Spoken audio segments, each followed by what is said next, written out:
Good evening, everybody. Thank you so very much for joining us here tonight. My name is John Taves, and I'm the event coordinator at McNally Robinson Booksellers here in Winnipeg. We're broadcasting tonight from Treaty 1 territory, the traditional territory of the Anishinaabe, Cree, Oji-Cree, Dakota, and Dene peoples, the homeland of the Métis Nation. It's an enormous pleasure to be here to celebrate an incredible publication that would naturally be Warming Huts, a decade of art and architecture on ice, published by Dalhousie Architectural Press. We have all three of the book's editors here this evening, Lawrence Bird, Peter Hargraves, and Sharon Wool. And they'll be able to speak a little bit later with host Terry McLeod and present an overview of the Warming Huts, the book itself, and its development. But first, we're very pleased to introduce one of the most incredibly accomplished and just generally wonderful individuals that I've had the pleasure of getting to know through my job. That would be Niigaan Wiiwadam James Sinclair. He is here to offer a traditional opening and territory acknowledgement, and now that he is on screen, has to put up with me saying nice things about him for a moment or so. Dr. Sinclair is Anishinaabe, St. Peter's Little Peguis, and associate professor at the University of Manitoba. He is a regular commentator on Indigenous issues for a variety of publications, award-winning columnist at the Winnipeg Free Press, co-editor of multiple volumes, an activist, and the editorial director of the Debwa series with Portage and Main Press. So please join me in offering a virtual welcome to Niigaan Wiiwadam James Sinclair. Oh, so nice, John. Miigwech for that.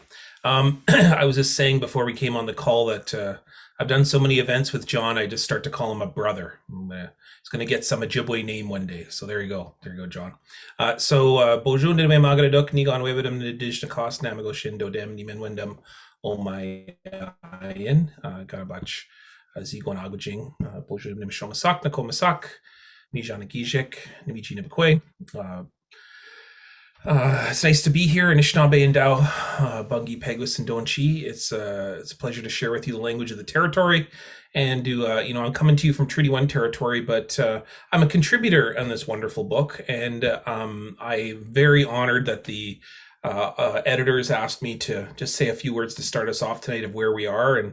And this really remarkable book called Warming Huts, a Decade of Art and Architecture on Ice is a kind of a commemorative discussion on a really innovative space here in Treaty 1 territory, or what I like to call it is the ground zero of reconciliation. I'm really Winnipeg. The things that happen in Winnipeg happen nowhere else, anywhere in the country.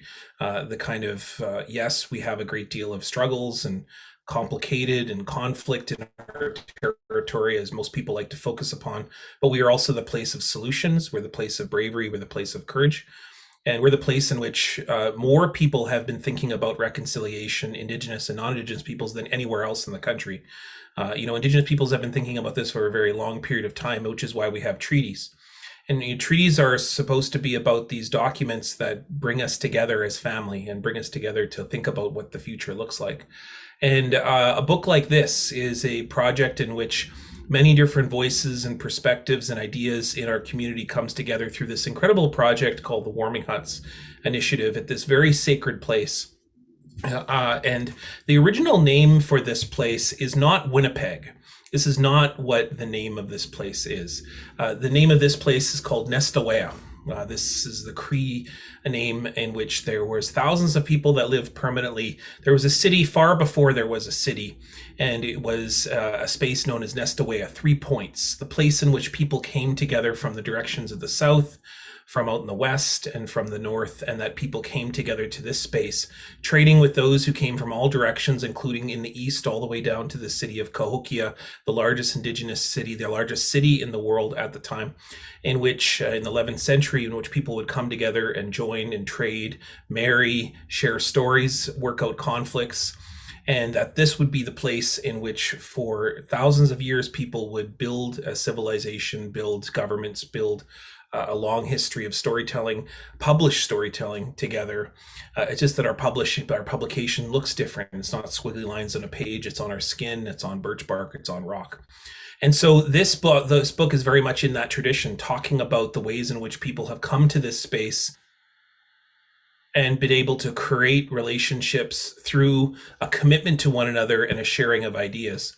So I want you all just to think a little bit about the spaces in which you are at, and that you're able to join us tonight in Nestawea, this beautiful place. and that the territories that you're sitting in, that you're residing in right now, they also share relationships with many different nations, some of them human, some of them non-human. Many different indigenous nations we often talk about in our territorial acknowledgement, but it's equally, in fact, probably more so, important that we talk about our non-human relatives. And so I want us all to think about our non-human relatives and our human relatives that we share space with, that we share responsibilities with. And so for tonight, I want to start us off in a good way by asking all of us to take a moment to think, to consider, and then finally to act differently than the ways in which we have inherited life together. And that a project like this isn't just a book, it's a step in a journey that those of us in this community are taking to grow more closer together. And during this pandemic time, when we're being asked to socially distance and to keep far away from one another, as Indigenous peoples, we know that the solution to sickness is committing more to one another, looking more, sharing our medicines more, loving each other more, and having the audacity to believe that we are family, we are not friends in this space. And so being a part of this project was an incredible honor for me, because I got to know Peter and Sharon and Lawrence. And of course, I get to share a little bit of space here with my very good friend Terry from CBC back in the CBC days. I'm very glad we're not seeing each other at 5:30 in the morning like we did back in those days. And of course, with the wonderful people at McNally Robinson. So a huge miigwech to everybody for this incredible achievement and this wonderful project. And for all of you in your territories, for the people that you share with, the non-humans you share your territories with, I hope that you start this project in a good way. Get the book. Hope that you enjoy the wonderful gifts, the baggage nuns, which are being offered to you, and that you take those things and use them in a good way. So when we say miigwech at the end, miigwech doesn't mean thank you, it means that I will give it on. So I say miigwech to all of you for giving your time this evening, for this wonderful energy and this wonderful book that we will carry on together and give on to our children and to our relatives in these spaces. Miigwech, thanks much very much, everybody.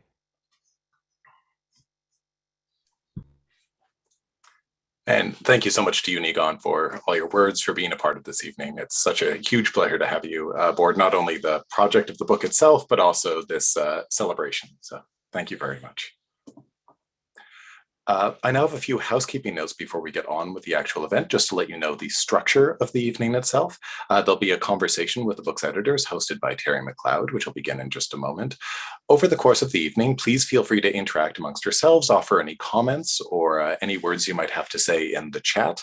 While the editors won't be viewing it directly, as they'll be focused on the conversation, I will be sending them a copy immediately following the event, so they'll get to see all the presumably positive things that you have to say tonight, and any ideas or suggestions you might have to share. There will be a time for questions from all of you at the end of the evening as well. So as questions occur to you, please do feel free to enter them into the Q&A box. You'll find that located just at the bottom of the Zoom screen. Rest assured, you will not interrupt us if you write a question in there, and having them all in one place will make them much easier for your host to find later on in the evening. I will also point out that copies of Warming Huts are available at McNally Robinson Booksellers. You can visit us in person for at least the immediate future. You can always call us, and we deliver locally, internationally, and nationally as well. So feel free to visit our website at mcnallyrobinson.com. But that's more than enough from me right now. I'll be back at the end with some final notes. But first, I will introduce your host for the evening. Former CBC Information Radio and Weekend Morning Show host Terry McLeod has established himself over decades as a respected, informed, and compassionate interviewer. Terry is currently the host and producer of the podcast Prairie Design Lab with the Faculty of Architecture at the University of Manitoba. Episode 12 of its 28-episode first season, Cold, is based around the Warming Huts and features tonight's panelist, Peter Hargraves. A second season will be going into production this September. Please join me in virtually welcoming Terry McLeod. Thank you so much, John Taves. I'm thrilled to be here. What a delightful book, and what a fantastic subject to talk about. And so many of us spent so long on the frozen rivers over the last 10 years, admiring the wonder and the beauty. In fact, at the beginning of the book, Peter Hargraves recounts on a frightfully blustery, cold November day in 2008, a group of architects gathered on a pedestrian bridge at the Forks. They were beginning a project that would eventually, without putting too fine a point on it, transform our perception of cold. In the 20th century, urbanization and industrialization turned us away from winter and turned us indoors into our houses, cars, shopping centers. But Peter and his collaborators had a different idea. Embrace winter, use cold as a force to build beauty. Thus, Warming Huts was born. So welcome to the McNally Robinson Booksellers virtual launch of the brilliant brand new book from Dalhousie University Press titled Warming Huts, A Decade Plus of Art and Architecture on Ice. I'd like to say a special thank you to Nigon Sinclair. His essay that begins the book, Nestawayak, is brilliant. You really must read it. Now, I'm joined now by three editors of this book who are all Winnipeggers who've worked and studied around the world in alphabetical order. They are Lawrence Bird, Peter Hargraves, and Sharon Wall. And they're now all turning on their screens. Welcome to all of you. And I need you to turn on your microphones as well. Lawrence Bird is a licensed architect, city planner, visual artist, and architecture grad of the University of Manitoba. He holds a master's degree in city design and social science from the London School of Economics and a PhD in history and theory of architecture from McGill University. He's currently working with Sputnik Architecture here in Winnipeg and is a sessional lecturer at the University of Manitoba. Hello, Lawrence Bird. Welcome. Thank you, Terry. Thanks. So nice to see you. And Peter Hargraves is with us as well. Peter is the founder in 2010 of Warming Huts.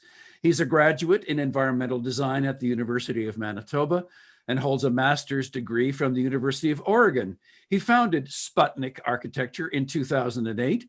He is also a sessional lecturer at the University of Manitoba. In fact, he and Lawrence Bird are currently teaching a course together. Hello, Peter Hargraves. Hi, Terry. And Sharon Wall is with us as well. She's an associate professor in the architecture department of Iowa State University, and she holds a PhD in spatial planning and strategy from Delft Technical University in the Netherlands. She is a founding member of Storefront Manitoba and worked for 3 years with the Winnipeg architecture firm 54-68796. She joins us from Ames, Iowa. Hello, Sharon. Hello, thanks, Terry. It's wonderful to be here. Oh, I'm so glad you're here. Now, I have a lot of questions, and you viewing can ask questions too, as John Taves mentioned. We'll have time at the end for your questions for Lawrence and Sharon and Peter. And at the bottom of the screen, type your questions in the Q&A box, and I'll ask them on your behalf. But let's begin with the three guests that we have online tonight. Peter Hargraves, what was so special about that gathering on the pedestrian bridge on that cold day in November 2008? I think it was a kind of a revelation that there was this idea. It was a very simple idea, but that it was quickly supported and adopted. Within a few days, we had meetings at the Forks with Paul Jordan, and they were on board, and we had sponsors. And what started out as simply asking for permission by a group of people who were keen to kind of engage our winters and design and try to meld them together. Sometimes you have ideas and they're hard to get going, and this was just an idea that was incredibly easy to get going. But you had a personal reason, even a family reason, to ask us to embrace winter. It's selfish. It's a selfish reason. Yeah, we had 3 little girls at the time. They're all grown up now, but tying 3 sets of skates in the freezing cold resulted in just frozen, numb, painful fingers, and doing it in a snowbank seemed, I thought we could do better than that. And so it was really kind of a matter of kind of looking around and saying, I think there's a chance to build and design, unique spaces or places, spots to do this. And the popularity of the skating trail was just growing at the time, and but it was missing a piece. It was kind of just a landscape that didn't really have much to engage you in other than the activity itself. So I think that's kind of where I think we saw the opportunity to play a bit. Sharon Wall, what got you engaged in the Warming Huts? Well, I am although I'm in Iowa now, I'm a Winnipegger and have grown up enjoying the river. And I think that for me, the project shows the power of architecture to really be transformative, because the rivers were always something that were there, but in our backyards and not really noticed. And I have been interested in the power of design and art to animate public space, to create new social opportunities. So I was interested in the project in general as a social activator, and also all of the spin-off events that emerged from that. Also, while I was working with 546-8796, we were one of the initial firms involved in that first year. So I worked on the drawings for our hut, which was Sunspot, done with Eva Tarsha, and was out there on the ice with frozen fingers helping build in that first year. So I've had opportunities to also engage in the actual practicalities of working on the hats. And Lawrence Bird, why did you get involved? I've always kind of like Sharon, my interest in design is in urban space and the public role of architecture and art. So that is kind of why that I always find the warming huts fascinating. But also, I grew up in Winnipeg. Sharon and I both happened to be students at Gordon Bell High School, and left for about, so go Panthers, left for 20 years, and then returned in 2009. Unbeknownst to me, that was the same year that Peter was having his idea for the warming huts. And so the following winter was the first winter that they were built. And I just remember being fascinated from the beginning that there's this wonderful, playful, creative intervention in the city. So that was my introduction and interest. Peter Hargraves, where did the international vision for warming huts come from? Well, that was kind of serendipitous. As a result of the Canadian Museum for Human Rights getting built in the city at the time that we launched the warming huts, Antoine Predek was in town from time to time, and Mike Scatliff and Bob Summers from Scatliff Miller Murray, when the idea came into fruition or began to ruminate, Mike mentioned that team somehow mentioned it to Antoine Predek, and he just he spent the whole weekend building models, and he was spraying them with fire extinguishers to simulate snow, and we started getting these pictures flooding over the internet towards us, and he wanted to participate. He loved the idea, and so naturally we accepted and said, oh, absolutely. And because of his fame, I think it was a paper in Ireland and a paper in Italy that picked it up, and suddenly we had an international story on our hands, and it became obvious that we could reach a broader audience if we created a competition. And so we did the following year. Now we are going to turn to the book shortly, and we're going to have a bit of a show, because Sharon and Lawrence and Peter are going to show us some of their most stunning pieces, the pieces that they like best, the ones that best exemplify the things that they care about deeply. But Peter, I wanted to ask you, over the course of the 10 years, you've had 1,500 entries from all over the world, and you got entries from architects, star-architects, architects unknown as well. What did you do to recruit so many marvelous designers like Frank Gehry or Anish Kapoor or and like Guy Madden from Winnipeg, the Guy Madden, the gift to film from the world to the world from Winnipeg? Well, again, I think it comes down to the simple roots of the project. It's a simple idea, and the invitations to Gehry, for example, and Anish Kapoor, they have layers of kind of people who vet invitations, and they were just very simple invitations. We have this interesting project in Winnipeg.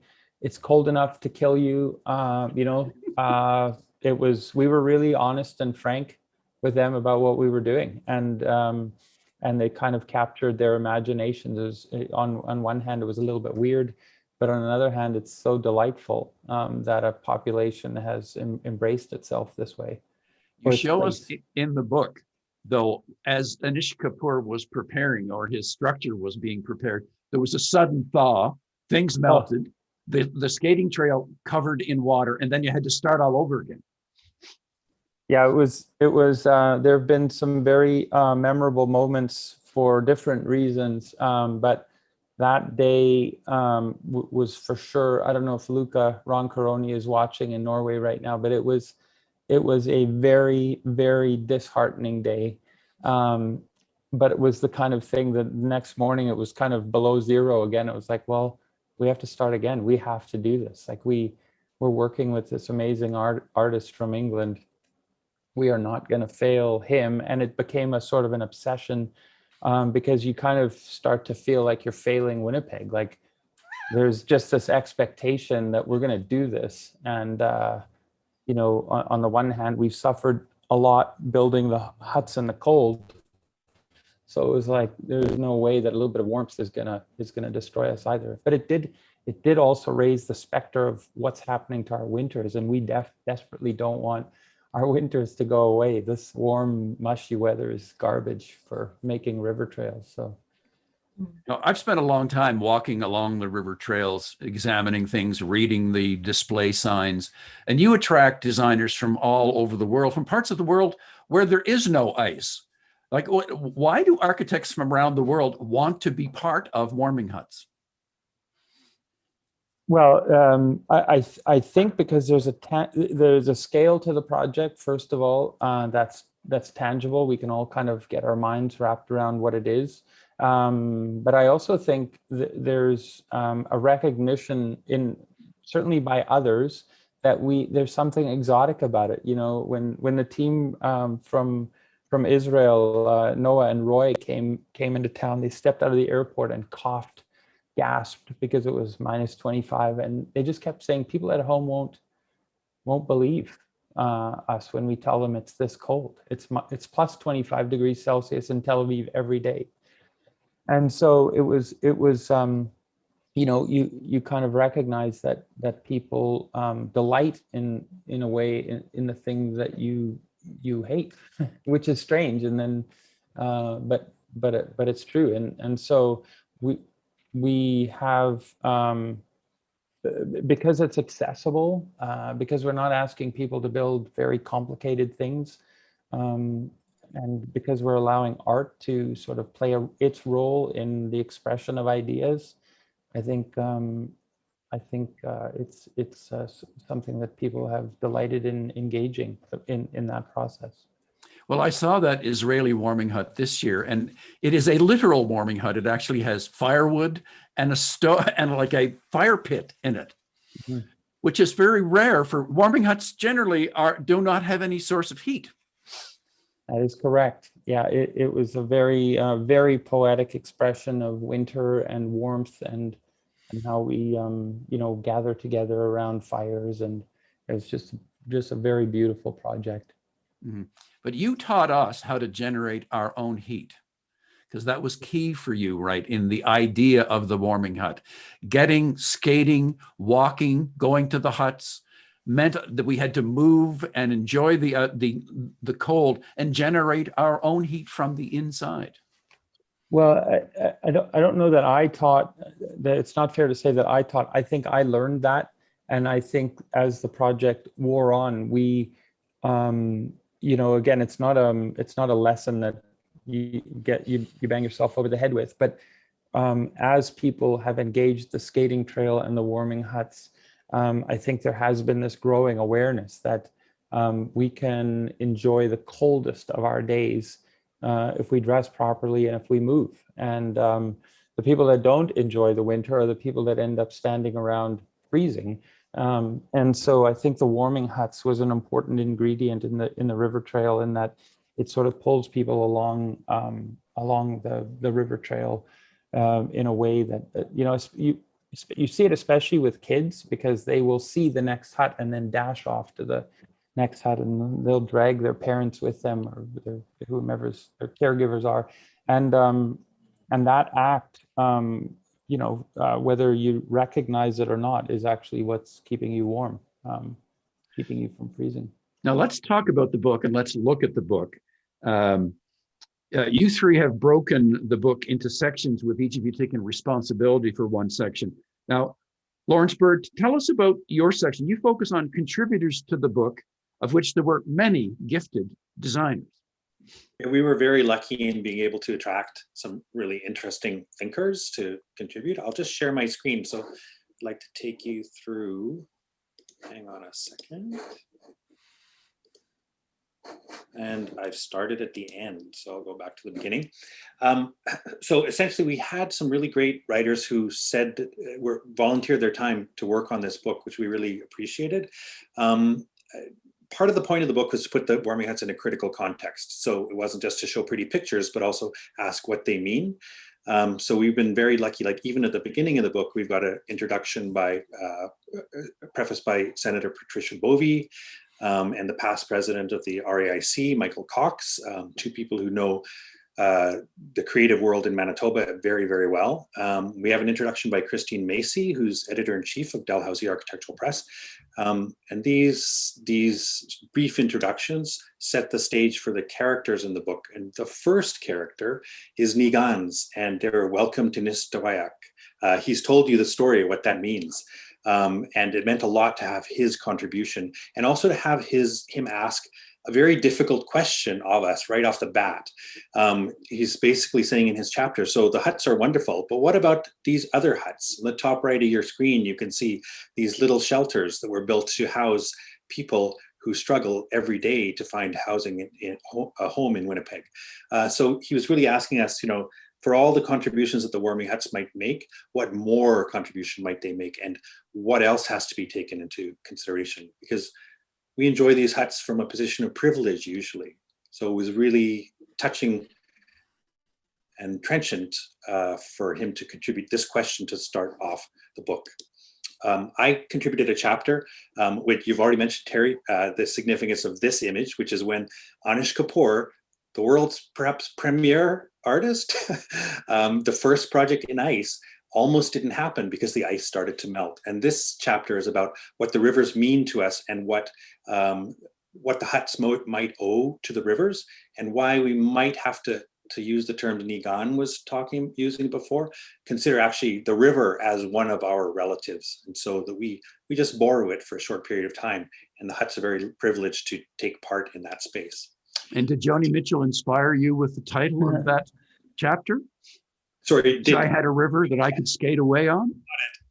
I considered a few songs, Take Me to the River. Anyway, Joni Mitchell, though, as a fellow prairie citizen, that's where the choice came from. Sharon, my old classmate from Gordon Bell, contributed this chapter on how the warming huts serve as a catalyst, a social catalyst. So some people define urban life as the bringing together of different kinds of people. That's a very old definition.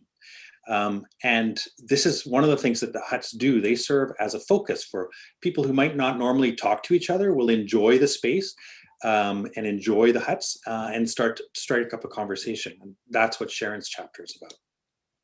Peter, speaking of cold, takes us back to the days when Winnipeggers really did enjoy the winter, and they were out there on the river cutting ice for use in the summertime for cooling, playing, taking part in festivals.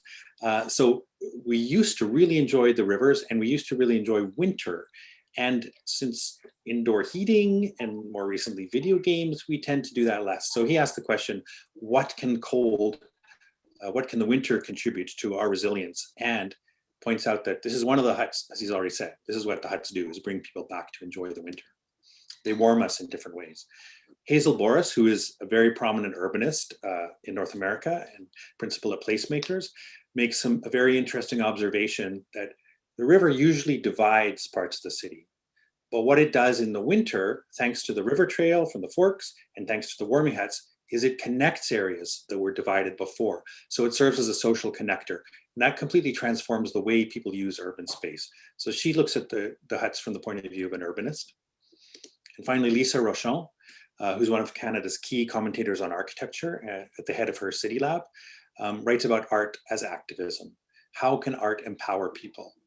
She places the huts in relation to some of her own work and also to projects elsewhere, notably Toronto's winter stations. That's her there throwing a star on top one of the winter stations. This project actually began as a proposal for a warming hut and was built in the end in Toronto a couple of years later.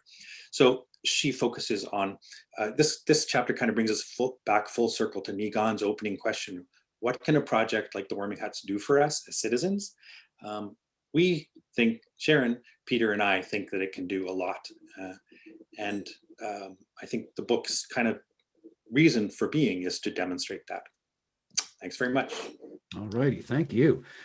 And now, Sharon Wall, your segment is called Taxonomies. That's sort of a new word for me. What does that mean? Well, we're really trying to figure out how we can classify all of this variety of huts into different categories. So we sort of think about taxonomies in biology, and we have different species and different genera. So we're really trying to the section on taxonomies, I will also share my screen so that I can tell you a little bit more and maybe show you what I mean. So the taxonomy section, and I should be just to clarify, we all worked on all the different sections of the book as a team. Just in terms of presenting this evening, we're sort of dividing it into sections, but it was really a collaboration from start to end. However, the taxonomies section is dealing with the competition entries. And what was really interesting to me is that we have, a decade of competition entries, and these are things that the general public never has an opportunity to see. And in a way, there is this treasure trove of creativity that's been generated, but it's sort of stored in an archive somewhere. And I had a real interest in, and I think all of us had a real interest in revealing this. Now, in my job at Iowa State University, one of the things that's nice is that I can get some research assistance.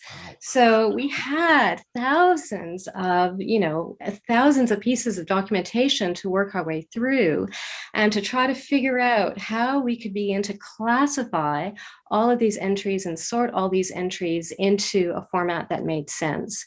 Now, obviously, there's many, many different ways in which we could have sorted these things out, and we had a lot of sort of false starts of trying to figure out classifications.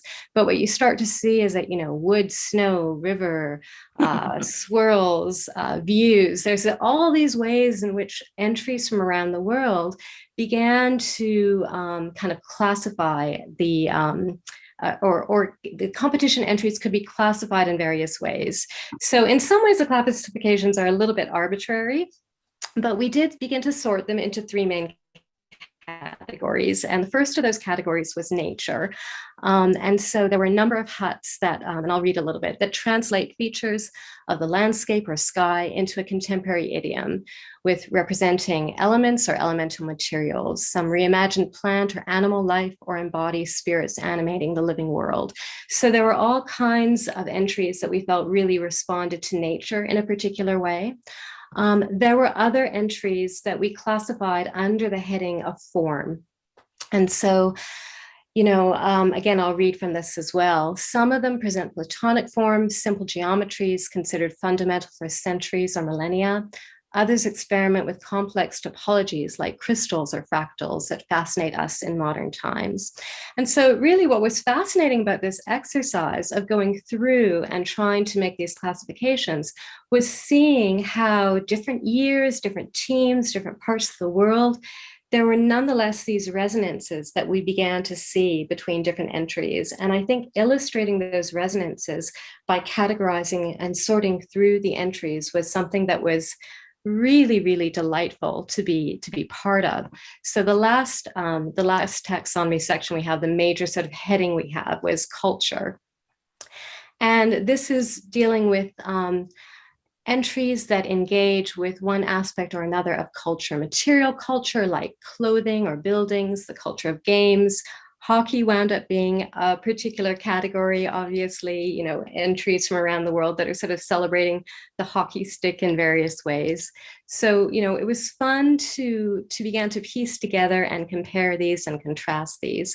I think what was interesting was seeing how within a particular theme, we had some explorations that were more about the tectonics of building, some that were more about the poetics or ephemeral aspects, and some that were really about the political or social dynamics associated with being engaged on the river. So certainly within the activism category, it was interesting to see, or sorry, in the culture category, it was interesting to see in more recent years that there was more and more of an activist slant with some of the huts, sort of dealing with global warming and those kinds of issues. So I'll just take you through a few more of just illustrations of the kinds of taxonomies that are explored, various creatures, various aspects of wood and its transformations. And again, here you see, this is in the category of home, how different entries, they begin to have similarities, which are fun to look at, but also have real contrasts that are fun to look at. And the last one I'm showing here is dealing with the category of embrace. And I want to come back to the idea of the fact that the warming isn't necessarily about the warmth generated from the hut itself, but more about the warmth of human interaction on the ice, which is something that I try to deal with in my chapter. And finally, I just want to end with this image, which is showing one of the data mappings that we did, which shows the entries from around the world and just how rich, how varied the entry submissions are that normally would never be seen.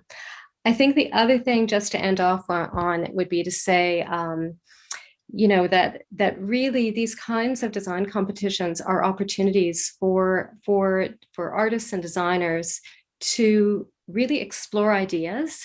And even though these were not built, it's just wonderful to have a chance to see these ideas, and hopefully these ideas take shape in other places and other contexts. So Lawrence left off talking about how one of the entries which wasn't built in Winnipeg wound up being a winter station. Hopefully, you know, different aspects of material exploration find their ways into projects over the longer term. Yeah, an episode of the podcast that I did called Cold was with Peter, but it was also with the fellow who was the organizer for the winter stations in Toronto, inspired by what was going on here in Winnipeg. But with so many entries that you lay out for us, Sharon, how was it decided which ones would get built? Oh, well, Peter will speak about that a little bit in terms of the winning submissions and the invited submissions. So he's of course really spearheaded that occurring. I think that for us, for the group, and I really have to thank my research assistants at Iowa State who helped so much with this sorting through. For us, one of the difficulties was figuring out what to include in the book and not, because even though you'll see how many images there are, there's about 600 images that are used from the competition entries. There are many, many hundreds of more that we could have included that are not there. The book is so beautifully designed. I mean, it echoes the spectacular design of the warming huts themselves. It is brilliant book design. Thank you for that. It's really quite wonderful. So, Peter, back to you and the question of, so how were the choices made as to which of the warming hut submissions would actually get built? Oh, your mic is off still, Peter. I'm muted. Yeah. I'll share my screen with you.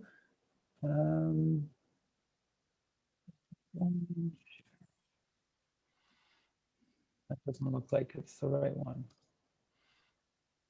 Let me try that again.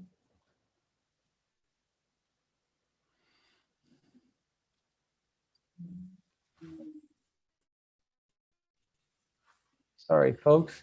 Well, while I'm trying to get through my technical issues here, so we have this incredible jury, which is made up of the participants from the first year of the competition. And we meet every early October. We receive the submissions, and we've received kind of on average around 170 submissions a year. And they go through this process of so I arrive. One of my joys in doing all of this is we print all the submissions, and I end up with this big box full of sheets of paper that have the designs on them. I arrive at the jury at 9 o'clock in the morning as coffees are being poured and everyone's gathering, and kind of it's like a reunion every year. And then essentially what happens is each jury member gets a stack from the pile, and they begin to review the projects. And what we do is we ask the jury members to keep the projects they think are worth further exploration. And when they're finished going through their pile, they take the pile, they keep their pile, and they take the pile of ones that they would pass over, and they pass it to the next jury member. And that happens until every jury member has reviewed the piles of projects that they've decided aren't going to keep. And, you know, in the first few years, this was a kind of a learning process. But in recent years, you kind of get the sense early on that you've got to go from 200 to 3. And so unless those ideas are very clearly illustrated and easy to sort of understand in kind of in terms that are not difficult to decipher, then they just don't pass. There's just too many submissions. And so yeah, at the end of the day, the jury has, they go through that process, and then there's usually 10 or so projects that have really risen to the top, and at which point there's a lot of detailed discussion about the submissions themselves and the merits, and then yeah, they have a kind of a scoring matrix that they use to kind of evaluate the final 10, of which the top 5 are picked. And then we kind of go through a bit of a technical review to make sure that, nobody's proposed a helicopter landing pad, or, the jury sometimes they have a sense of humor that's evolving. But anyway, they always choose perfectly and delightfully. So, Peter Hargraves, what do you see as the legacy of the warming huts? Well, I think on a simple level, we've gone through a process where, quantum sentiments that have us disliking something that's part of our essence are being pushed aside. In other words, we're not we are growing to like ourselves. That is our place. And Nagan's comments at the beginning, I think is an important feature of another part of the warming huts that I think has is evolving, and that is that we have this rich heritage at this place, a heritage that we don't fully understand. And I think the warming huts, Lawrence kind of illustrated it with his review of the chapters. There's the rivers have always been here. The city hasn't always been here, and kind of in discovering the rivers and engaging them in the way that we are engaging them again, there's kind of at a certain level, there's kind of this realization that this is something we have to really take care of, and it's something we have to really respect. And I do think that winter time kind of teaches respect in a slightly different way than it would happen in summertime. I mean, wintertime can kill you. Like we as I joked earlier, we literally have said when we invited Frank Gehry, it's cold enough to kill you. So there is that serious side to it where it's like you've got to respect this this environment and this place. And so that's a very that's a very maybe broad reach in terms of what the warming huts has done. But I do think that at a certain level we're paying attention to things differently because we've had the opportunity to spend a lot of time outdoors in our space. You've all been so involved in the Warming Huts project for so long, and especially focusing on the construction of the book and looking at so many of the entries again. Can I ask you each to speak about your favorite warming hut that you've seen over the years? I know mine, but I'd like to know about yours. The one that, I mean, there are so many spectacular ones, so it's not to denigrate the others, but Lawrence, what would be your favorite warming hut? Yeah, that is a great question.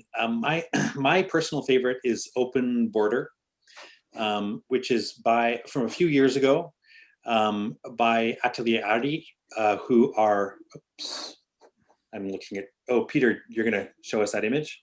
I'm going to try. Can you see the PowerPoint? I see your roof photos. No. I have it on my screen. Do you want me to share it? Sure, yeah. Sure. Hang on. It's the red, gorgeous, fluttering curtain, right? You can see it there. So essentially what's really interesting about this was built in the same year that a certain president of the United States, whose name I won't mention, was trying to build a wall to keep people out. And it was a year when walls were coming down in other parts of the world, and where people in Europe were becoming even more, ever more sensitized to the notion of migration. So this hit a very political chord, but it also is a playful intervention in the landscape. So it's on the one hand, it's joyful, but on the other hand, and it's absolutely intended this way by the artist, it is a political statement. So that would be my favorite. I love them all. And Sharon, what comes to mind for you for a favorite warming hut? And unmute your mic. Thank you. Yep. I am going to I'm going to refuse to answer, partially because I have been looking at these images for 4.5 years now. And every time we look through them, or we play with layouts, or we consider, do we do a night shot of this one or a daytime shot? I keep being blown away with how beautiful they all are. And I will say that working on the book for such a long period of time, and there were images that needed to be replaced, and all kinds of archiving to do and sorting through, it was never boring. It was always just delightful to see the incredible variety. So I think if I were to, name a favorite, it would be very artificial. Of course I could, but I just don't feel like I could possibly. It would be like picking one of your children. I don't know. Of course. they're all so beautiful. Yeah. And so powerful in very, very different ways. Some of them are just, I find some of the creatures so delightful and so joyful. And I find other ones, where you just see the innovation in construction technology so fascinating. So yeah, I'm going to refuse to answer with a specific. And I expect, Peter, you might feel the same way, that you don't want to single out a specific one. I mean, some of yours have been as part of the warming huts, right? Yeah, well, Sputniks. I won't comment on our own projects, but I pit in my stomach. You created a pit in my stomach when you asked the question, because it's like, that's the worst question I could have to try and answer. And the reason for it is, I think, for different reasons, different projects have become precious. And so in making them, there were precious moments. I think for me personally, the gratitude of being able to participate in this project the way I have been, and working with the people that I've been able to work with, that's on the artist side, but also on the local side. The folks at the Forks, Paul and Claire and Dave, these are incredible people. They're people that are changing our city for what they do. We've worked with building teams that have, including, my brother-in-law and father-in-law and every relative in between.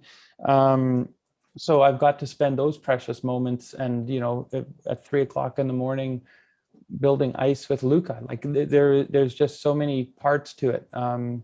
But I think some of the huts that come to mind that are, you know, have maybe anecdotes that are that really come to the forefront of my mind would be the wood pile, which we described earlier. I think in terms of just pure poetics, and the power of art to be put forth a message, you know, and the ability of art to transcend borders and political views and all of those things. The team from Montreal that produced Recycling Words, which was the red chairs. You know, I had an experience. I don't think I can tell the story without getting choked up, so I won't. But it was just this incredibly powerful moment that happened, and you think like, wow, this is really happening here in Winnipeg at this very moment, and then it's gone.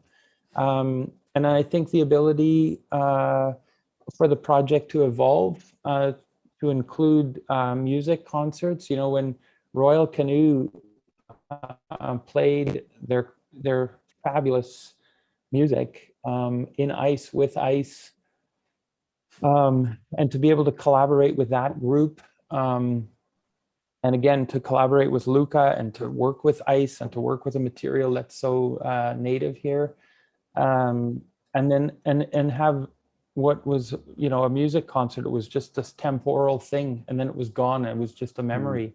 And to think that the warming huts can span that spectrum of emotions and time and space, that's not something we predicted would happen when we started. We had there was no intention of invention at that stage. I mean, like I said at the beginning, my fingers were cold, and I was selfishly wanting more shelters on the thing. So this book is kind of a way of extending, you know, very sincere gratitude to everyone that's participated. Like Sharon pointed out, there's 100,000 hours of time that went into the submissions, and it just seemed tragic to not highlight those submissions. At the same time, every one of the projects that was built, we've also been able to celebrate them with pages of beautiful images of them, and to thank those teams for how they've contributed to our cities. And then, you know, as Lawrence pointed out, to have a section of the book that relates to thought and the chapters on the essays, where, you know, so again, it's a project that has is very simple on the one hand, but on the other hand, it's very complicated. So it would be impossible to pick one project that a warming hut that comes back every year. I notice this year at the foot of the steps on the way down to the river trail, Hygge hut, that gorgeous yellow lime green cabin that all of us want to live in. And when we look at it as we walk down the steps and stand across the river from it, it just stirs the soul and it warms something inside. And we've been getting comments from people who are watching. Hoverbox had some very great praise from people who are taking part tonight as well. Now, we have time for questions. And so I'd like to quite figure out how to proceed with the questions. Maybe John Taves could help me with that. Let's see. Let me look at so there is a chat that's going on. Oh, absolutely. There's a Q&A box just to the side, or just to the bottom, Terry. Yes. So if you click where it says Q&A, just at the bottom, it'll bring up a little panel for you. Yeah, but there's nothing there at the moment. So no one is submitting questions. Well, I can tell you the questions if you'd like. Oh, would you please? Yeah. Absolutely. So the first was from an anonymous attendee who was wondering how many huts are on the ice in any one winter. So it changes from winter to winter. I think our record is about 30. So some of the huts have been loaned to other venues. They've been shipped to Saskatoon and Calgary and Boston and Ottawa. So from time to time, they're loaned out to other places. But in general, it's around 30. And obviously, in the first year, it was 5. And good question. Another question, John? Absolutely. So Donna was wondering, for those who haven't had an opportunity to see the huts in place, she was wondering about their placement, how far apart they were.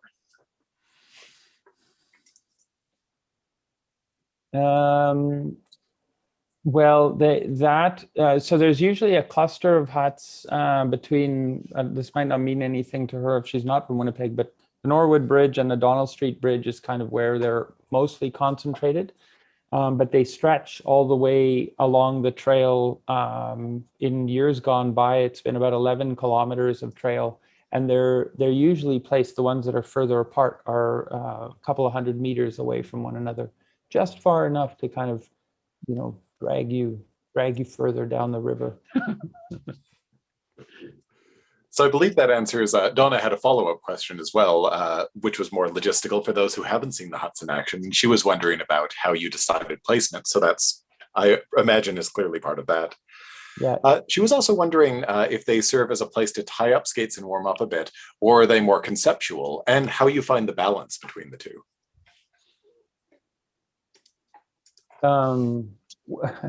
You guys can jump in at any time. They are. I will say we have received criticism over the years from people who said they're not warm, and we're not. The irony of it is not lost on us. The huts are. They very often are places where you can warm up. But they're also play structures. You can climb in them. The Golden Bison, if you've ever visited that one, it's funny to watch parents and kids go to that one, because the kids figure it out right away and they climb into the bison and pop their heads out the top if they can, and the parents wonder where their kids disappear to. But yeah, there's sometimes games. There's sometimes kind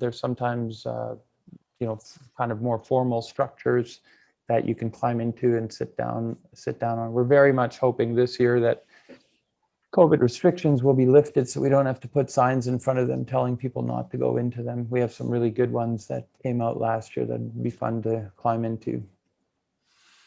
And Croquet Curl, the game that was invented here in Winnipeg by Liz Reeford and her team, has been really popular. Like this combination of crokinole and curling on the ice set up. It was quite a success, and it's taken off all over North America now. Yeah, it's so awesome. Such a great story, Sorry, Sharon, you were going to speak.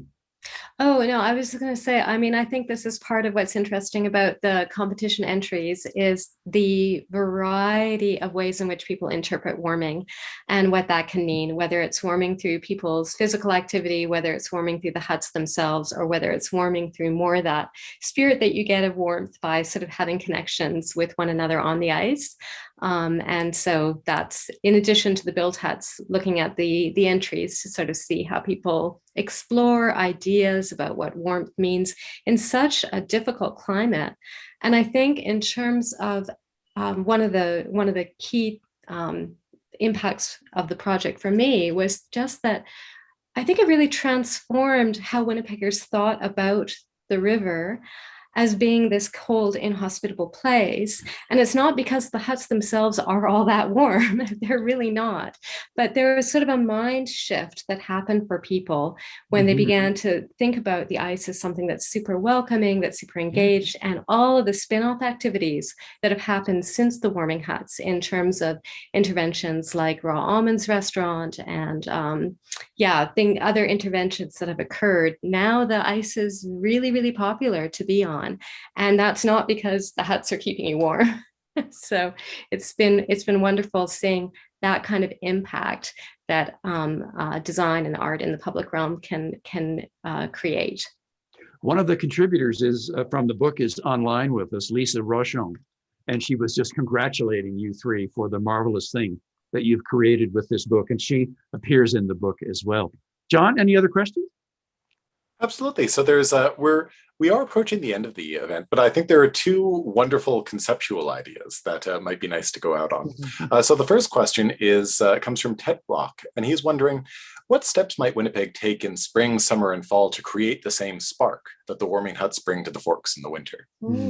Yeah, I would love to respond a little bit to that, because another spin-off activity of warming huts is Cool Gardens, which was an initiative that kind of took that idea of transforming the winter warming to the summer cooling. And so Cool Gardens has been going on. It's an initiative of Storefront Manitoba, and I was involved in curating it one of the years. So that's my other connection to warming huts, is thinking about those kinds of art interventions that shift how we think about the public realm. And don't forget Table for 1200, the outdoor dining experience, when people Yes. decorate their table settings. Yes. And I've been lucky enough to have been to that 3 or 4 times, and it is really a spectacular experience. Weren't you involved in that? Yes, myself from Storefront and Johanna Herme from 5468796, we were involved. We curated the inaugural year and got that event going in Winnipeg. Oh yeah, wow. John, another question. You said there was one more? Absolutely. So this is another kind of big picture conceptual question that looks toward the future. And Aidan asks, what do you hope for or envision for the future of the huts? Wow, good question, Aidan. Again, the way that we've tried to treat this project was to act as stewards rather than drivers. And I would say a good example of how that has worked last year's warming huts by the students at the U of M with COVID restrictions and gathering restrictions and all of that. This group of students, along with Eduardo Aquino, professor at the U of M, came up with this incredible idea to engage Winnipeg citizens who suffer in wintertime, who are experiencing homelessness. And they ended up doing an intervention at the Main Street projects on the windows along at Main Street project for benches that are shelters and places to gather. And that to me represented this incredibly beautiful and powerful aspect of warming huts, where we haven't tried to box it into any one thing or place. The beauty of it being on the rivers is we kind of have this, we could theoretically put warming huts over hundreds of kilometers. And but the choice of the students and through Eduardo and the people we worked with there, it kind of started to open up another realm of exploration in terms of how the warming huts, the role that the warming huts and these kinds of competitions can play in our social ecosystem. And I think that was an important one. So I think there is this feeling that we have a responsibility. Again, as Nagan pointed out, we have a responsibility both to ourselves, to our environment, to our culture, our social setting, to engage our minds in a way that creates solutions for everyone. That's equitable. That we can embrace together. It sounds like a wonderful point to end on, Peter Hargraves. Thank you so much for this, and thanks for your invention, and thanks for persisting with it, and thanks for bringing us all so much joy. Lawrence Bird, thank you for being part of this. Really appreciate this. Thanks for joining us. Sharon from Iowa. I keep mixing them up. You're with the University of Iowa, right? State University. I'm with Iowa State University in Ames. State. Yeah. Thank you so much. Previously, University of Manitoba as well. Yes. All right. And so, John, shall I hand it back to you for a conclusion? The book is available at McNally Robinson Booksellers. You can visit them online. And the book is $39.95. It is well worth the money. It is in brilliant color. It will likely win some awards for its design. It is right in sync with the beauty of the warming huts themselves. The book has a vividness about it that is so appealing. Thanks so much for inviting me, John, to be part of this. Oh, it's lovely to have you on board, Terry. And I'd like to close again just by letting you folks know that, as Terry pointed out, the book is available at McNally Robinson Booksellers. You can give us a call or a visit. We ship nationally, internationally, within the city. We'll even send it via courier to your door with a car if you happen to live in Winnipeg. So John, one is the way or store another, physically open these days? Is the store open? it is physically open with limited capacity, and only one person per household is allowed to enter. And as per regulations just a little while ago, you're not supposed to browse, but you can come in on a targeted mission to pick up a copy of Warming Huts if you are so inclined. So I'd like to thank all of our panelists, all the editors for this volume, for all their contributions tonight, for speaking so knowledgeably and wonderfully about this incredible project. I'd like to thank Nigon Sinclair for his opening comments and obviously his contribution to the book as well. It's well worth a read. I'd like to thank Terry McLeod for coming on board to host this night. It was such a pleasure to have you on board. And of course, everybody here watching now in the Zoom webinar, live on YouTube, now or in the future, as this video will remain up if you'd like to revisit it, and all of you for your comments and your questions. Now, in the book, Pat Bovey does provide an opening comment, and Senator Pat Bovey has provided us with a closing comment as well, thankfully, through gratitude in the comments. So I think this is the perfect note to end on. She says, as a longtime Winnipegger with nothing like this when I was small, I have to say I love the huts and have since their inception as a skater and walker. And I bring the wonderful creativity of this wherever I go. Thank you and congratulations. And I'll extend that to the entire panel tonight.